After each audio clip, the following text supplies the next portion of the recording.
players who aren't scheduled to play come in and play and seemingly always have a big impact on the ball game. I mean, what's that all about? I have no idea. I wish I could bottle it up. I'd probably be rich and wouldn't even be playing baseball, right? I think a lot of it is you don't have time to think about how you're going to screw up, you know? You just go in there and play and see what happens. Because, look, if you go for 4, then, well, he wasn't ready. You know, there's a built-in excuse there, right? Yeah. No, I mean, like, sometimes, you know, it happens. You have a late injury, and you got to be prepared, you know? And thankfully, you know, we do a lot of homework. As a catcher, you get ready, and I've had a lot of experience with Ubaldo, and so it was just kind of the same game plan as we knew we were going to go into it with, and boy, that was fun. He executed. Oh man, what a fun game! Talk about him. I mean, right from the get-go. Was it as fun to watch as it was to catch? It was.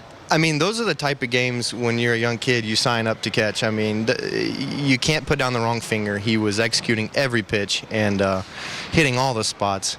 All pitches were working. I mean, that may be the best I've ever seen him, and it was just fun. He threw so many first pitch strikes, got ahead. He dictated the entire game, the entire at-bat. He didn't miss a single spot the whole night, and it's really amazing. Like we've preached, hit the spot, our stuff is good enough.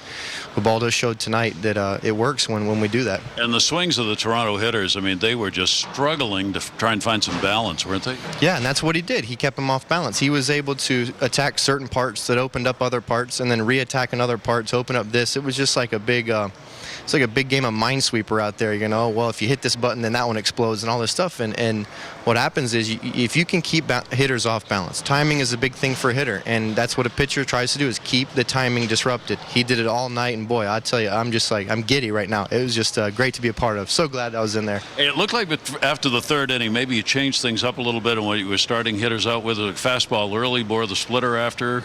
Yeah, well, we knew going into it if we established certain pitches, then other pitches would be available. And there's no real true recipe because sometimes the pitches change in the bullpen and you may not have that one, so you may need to go to this one. And that's what you're always trying to formulate as a catcher. It's really easy when you have nights like tonight when Ubaldo has everything. It's just it's super fun. And he could have thrown 20 straight changeups and he would have been fine because that's how good his changeup was, or fastballs or sliders. And so luckily, you know, I didn't put down a bad finger tonight, thankfully, because he had all of his pitches. Caleb, congratulations and thank you. All right, thanks, Gary.